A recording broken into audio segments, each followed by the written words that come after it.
من از اعانه دستان تو به برگ تن گل، به نرمی شب رویای عشق خود زده ام پل.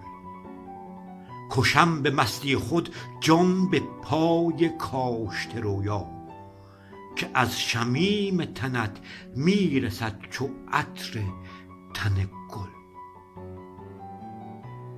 به صد تطابق ما در مزاج دیده و مستی، به کیفرات متابع حضور داد تجاهل.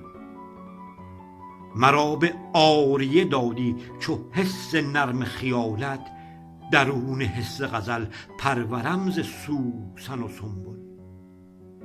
تمام لطف تو دارد نصیب دل ز لطافت، وگرنه حس لطیف از حیات رفته چپاول. مرا نگاه نداری اگر به گرم نگاهت، حضور معرکه مست جان کشم به تطاول. به طول عرض ادب در دوتایی قد سروم، نگاه هیچ ندارم ز زلف بسته چو کاکل.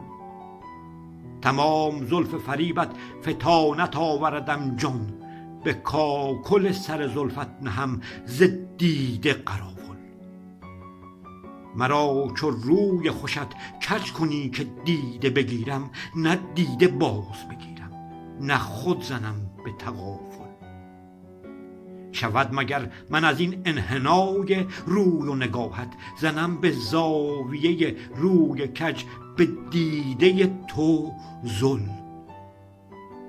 به هر شماتت چشمان ناز چشم فریبت، در اعتنای تو دارم حضور چه چه بلبل. چنان غریو برآرم غریب دیده گذارد، به آنچه معجزه بارد میان ما به تعامل. به جهد زاهد و عابد قسم به جان حریفم، به عشق و مستیم عقل رقیب کرده تنازل.